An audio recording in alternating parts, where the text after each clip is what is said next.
once off, I just want to say the game's finding a match capability is really bad in this game. Now, understand this is a beta, but I've noticed a few times that you get into a team, and if you get a team, the enemy team struggles or your team struggles, it doesn't really find what you needed to find. You always seem to get lost in the searching for players type of way. And what I've also noticed is sometimes, even when searching just for your team, if you find a team, then miraculously your game just throws out errors and throws you out of the game. After you've been waiting for a few minutes, you get thrown out. Now, I did manage to get into a game once, and for some reason, while everybody completed the loading, my computer just decided not to load in. Now, it's not because I have got a bad computer, it's just the game froze on me, and I had to please explain basically to everybody why my game is not loading in. I did have a few guys swearing at me in the microphones over voice over internet protocol, but they were basically swearing at me, telling me I need to buy a new computer and whatnot. Now, it's not that I've got a bad computer, as I said per se, it's just the game froze out on me, and I told them, okay, I'm gonna leave, I'm just recording a bit to show this. And when I tried to leave, the game actually denied me to leave. I tried a few times and I had to go to my task manager to forcefully remove it. Now, I joined up with a few guys and I did manage to get into a game where I was actually able to play. Now, the game does really actually feel pretty smooth. I've been running it on medium graphics, and I'll show you a bit later on why. But one thing I didn't know is when I pushed through, there was guys immediately over there. I did not know the game and I just pushed through like an idiot. Now, this was with a few guys that I was on TeamSpeak with, so obviously I got a few complaints. Now, my teammate over here did manage to revive me pretty quickly. I got up and immediately got back into the action, trying to figure out what's going on in the game, as I'm pretty much confused at this moment. Get up here and I see a indicator with a grenade. I jump down for cover, and what do you know?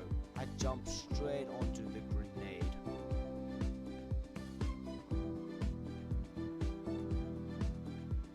Now, to spectate this oak, he seems like he knows what to do. As you can see, it's not really about how fast you can get in, it's more or less that you can get in. Spectating the same oak, he's been getting through for a bit. One thing I noticed, as you can see when he just shot this oak, when checking your actual where you're spectating someone, sometimes it seems like they're shooting to the left or to the right of a certain player, but their shots are still landing, and this is because of a bit of lag.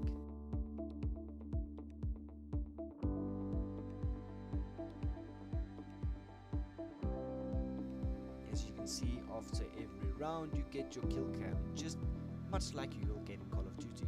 Now, me and my friends actually did play that game, and then afterwards, for some reason, our fourth player could not join back into the group. Now, we did try everything, but it kept getting error. Now, I've had the same problem when I just started up the game for the first time and tried to connect. For some reason, I could not add any of them as a friend on my friends list, and they could not invite me. I did not get any invites from them, and when I searched for their names manually, I would click the add to friends list. I would basically spam the button and it would not disappear or send a friend request through.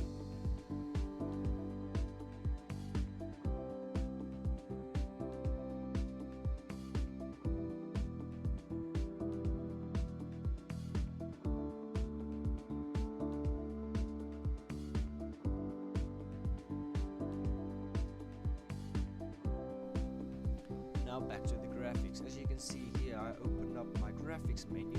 Now I'm running a EVGA GTX 760 super clocked edition with an i5 2400 3.3 GHz with 8 gigs of RAM. Now I'm only able to play this game at medium graphics, as you can see right at the bottom corner it goes up too much.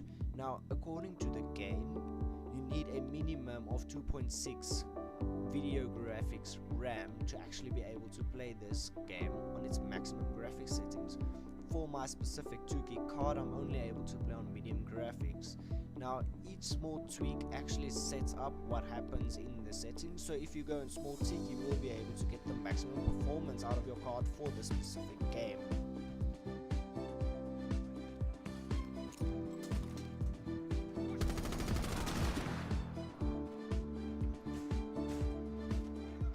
At this point, I'm pretty much new to the game, so I'm just trying to figure out what to do, where they are coming from, and how to shoot them. I am pretty much confused as they are coming from all directions at the moment, and as you can see, my whole team is a very far distance away from me, so I'm pretty much left on my own over here with a few enemies. As you can see, the leaning around corners actually works pretty wonderful. I do like the feature. It's a wonderful feature if you get used to it, and you can just peek any corner without having to expose your whole body, which is pretty nice if you're having to push it.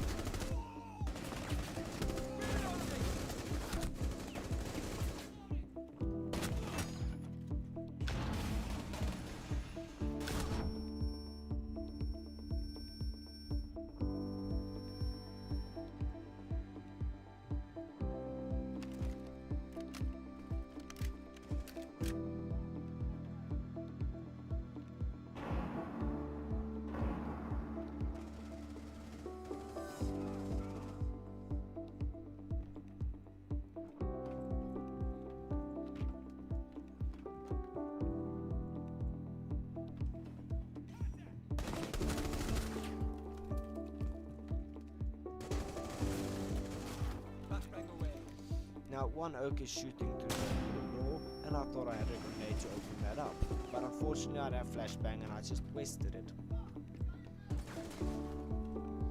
One thing I noticed was with the reloads, you cannot run and reload at the same time. And another thing I noticed is when pressing Q or E to lean to the side, you cannot press the other side to counter. You have to do a short sprint to cancel out the lean, otherwise you will be walking like sideways the whole time. Now I met up with one of my teammates over here. I did think to be clever and push through this wall, so I put my explosive charge through. But when I ran through, I had no idea that these little explosives were automatically charged. I thought they were a manual thing where somebody has to press the button like I did with the door charge.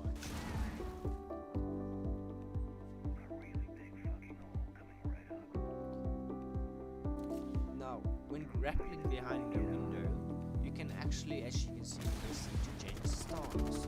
Now, pressing C will make you dangle upside down from the roof, which enables you to fire from the top part of the window rather than hanging down. This is pretty much useful only when trying to do a sneak attack, but in my personal opinion, it's just exactly the same.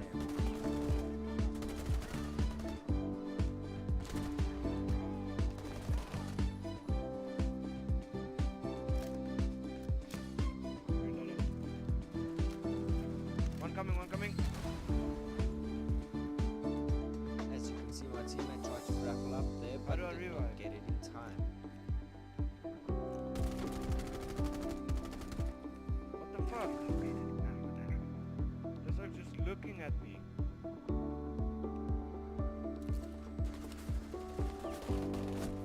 I tried to go for the grapple, and again this guy pushes up. Swapping mags.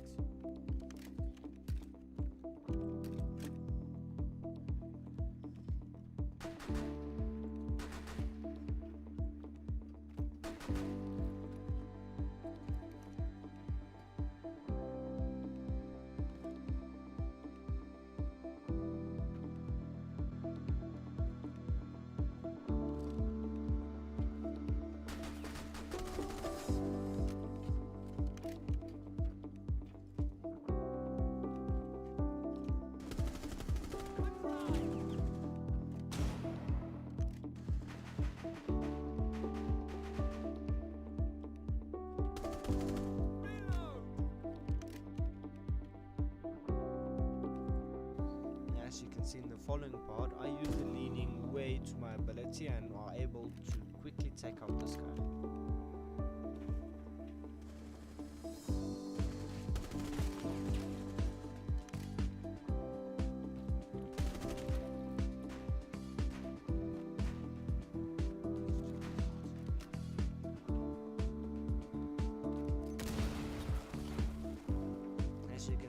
there's no steel fixtures, you actually open a hole that you can get through in a door. So learning the map is crucial in this game. Now I put the 6th floor down. Klaus, if you check here by me, the other side of the wall by you is gonna be somebody, right? Is into the room on your left side.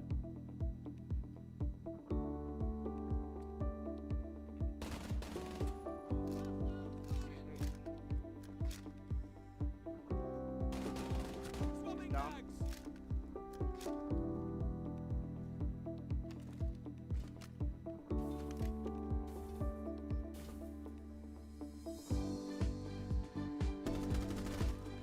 Platoon, yeah. 2 down.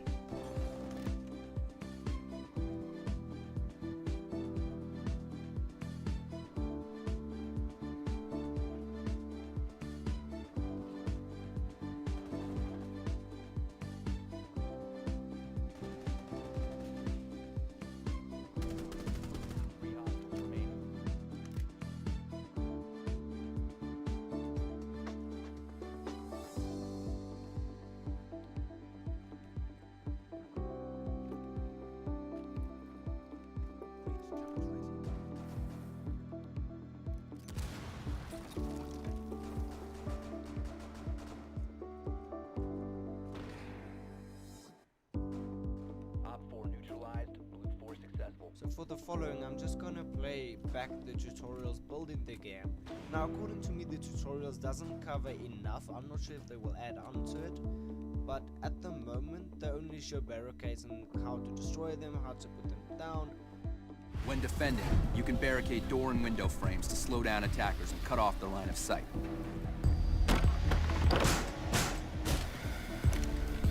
You have an unlimited number of barricades, and can barricade as much as you want to secure your position.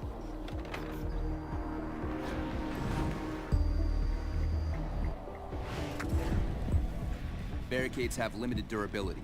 A single melee hit from an attacker is enough to break through. 3 melee hits and they'll collapse completely. Barricades can also be destroyed by gunfire. Some firearms are more effective than others. For instance, a shotgun is likely to be more efficient than a pistol.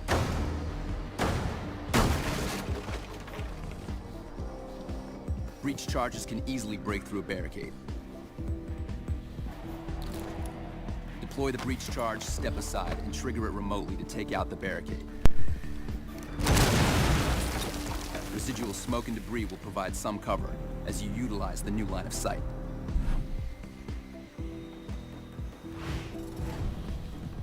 Many floors can be partially broken and shot through.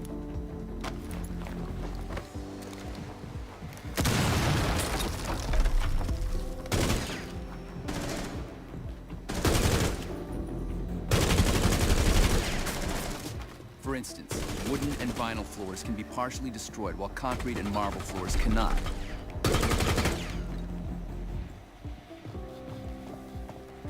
Floors are only breachable through the trapdoors.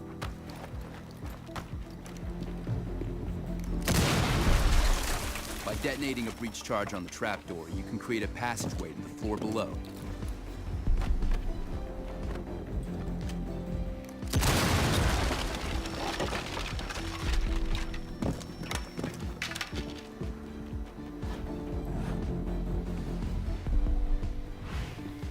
Defenders can deploy reinforcements on the trapdoors to prevent breaching from the floor above you.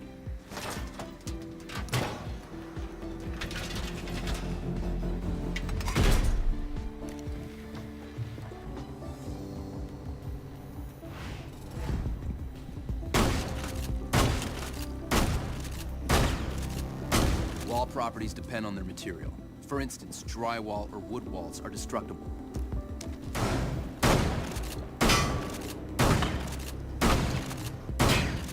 But concrete and metallic walls are not. Breach charges show their full power when deployed on their primary target, walls. Many walls can be breached. Some of the destructible walls can't be entirely demolished, as they are built on metallic frames. Breaking them creates new lines of sight, but they can't be breached.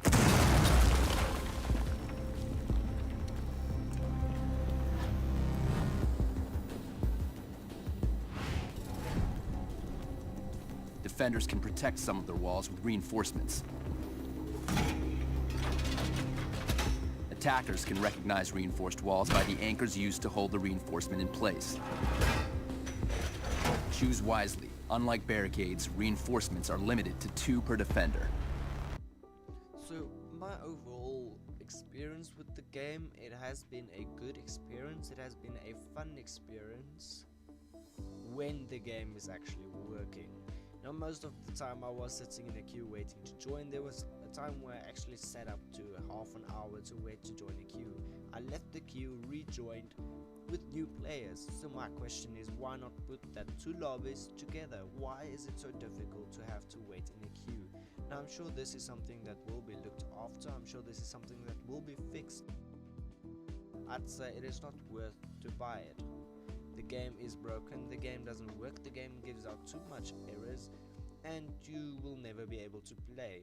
Also, you will always have problems joining on your friends, and you will most probably have problems in actually inviting your friends. The only way I could actually allow a random group of guys to play was to actually forcefully close down my game in Task Manager, which to me already says stay away. Now, if all of these addressed issues get fixed, I'm sure the game will be a wonderful game to play. But until then, this game is a broken game, and I will say do not buy it. This is exactly like BF4, where they say this is the beta bugs, and it just never got fixed. The beta bugs in BF4 was something that everybody said the final version will be without, but it never really got to the point where all the bugs was fixed. It just always was another bug that was caused by fixing the previous bug. So I'd say in the current condition it's not worth buying the game. If they addressed all the problems without creating new bugs, then it might be a consideration, but until then it'll just be a waste of money.